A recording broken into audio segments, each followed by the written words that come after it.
चलिए बाबू जी, और आगे बढ़ते हैं कि ये पुनर्जन्म क्यों होता है और उसका उसका रीजन क्या है, किसका जन्म होता है और किसका नहीं होता, कौन डिसाइड करता है कि तू अंबानी के घर जन्म लेगा कि तू गरीब के घर जन्म लेगा, कौन डिसाइड करता है तू मेल बनेगा या फीमेल बनेगा, कौन सा शरीर तुझे मिलेगा, कौन डिसाइड करता है? देखो ऐसा है, पहले तो ऊपर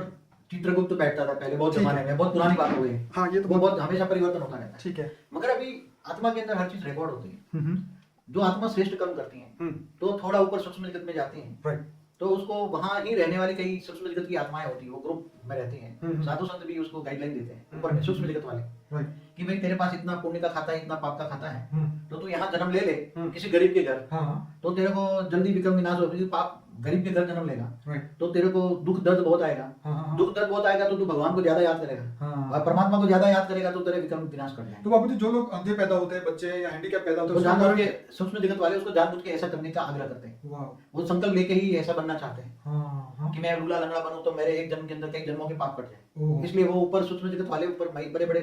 ऋषि मुनि बैठे हैं, वो उसको गाइडलाइन देते हैं क्योंकि तुम्हें पाप बंधन करना है, पाप से कटना है, कर्मातीत अवस्था जल्दी निकलना है तो तू लूला लंगड़ा अंधा लूला बन जा और कर्मातीत अवस्था हो जाए। जैसे डॉक्टर के पास जाता है तो डॉक्टर तीन ऑप्शन देता है, पहले दवाई से ठीक होना है कि इंजेक्शन से होना है कि फिर सीधे सर्जरी करते हैं, तो जैसा जैसा कारण वैसा उसका निवारण। देखो अगर सूक्ष्म जगत में रहकर अगर कोई पाप धोना चाहता है तो उसमें बहुत टाइम लगता है, इसलिए क्या कहते हैं एक जन्म तू नीचे चक्कर मार के आजा जरा, विक्रम विनाश करके आजा, लूला लंगड़ा बन के। सब लूला लंगड़ा अंधा बनेगा, सब उसको नफरत करेंगे ना,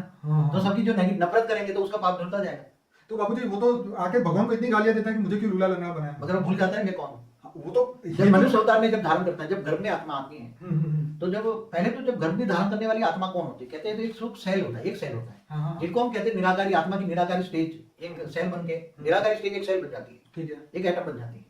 और वो जब फिर 3-4 महीने का होता है धीरे धीरे बॉडी बनता जाता है, और फिर जब 5-6-7 महीने की आत्मा होती है तो उसको एहसास होता है,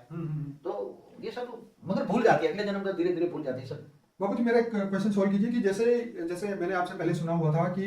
जब वो उसकी सूक्ष्म शरीर के अंदर इतनी डेफिसिट हो जाती है तो जैसे उसका हाथ या पैर, जैसे हैंडीकैप पैदा होने से पहले उसका सूक्ष्म शरीर ऐसा हो जाता है, और रियलिटी में जब उसको पुनर्जन्म के लिए भेज दिया जाता है धरती पे तो उसके सूक्ष्म शरीर के हिसाब से ही उसका फिर ये शरीर बनना शुरू होता है। जब जैसे अंधा बच्चा है तो वो उसकी सूक्ष्म शरीर में उसकी आंख पहले खराब होती है। हाँ बरोबर है, जब आत्मा महापापी होती है, महाघाती होती है, तो उसका सूक्ष्म शरीर ही ऐसा हो जाता है, उसमें डेफिसिट होती है, सूक्ष्म शरीर में डेफिसिट होती है। तो फिर ऊपर से बता दे कि ये डेफिसिट पूरी करनी है तो मनुष्य अवतार में जाओ और विक्रम विनाश कर पाप धुलाई कर दो। तो बाबूजी, ऐसा भी होता है कि जैसे बहुत अच्छा बंदा हो लेकिन बैठे बैठे अंधा हो जाता है या बैठे बैठे उसको कोई प्रॉब्लम होता है, तो उस समय फिर उसका पाप का बोझ उस समय पे उसके सामने आ जाता होगा, उसका सूक्ष्म शरीर काला हो जाता होगा, ऐसा आपने बताया। ऐसा होता है,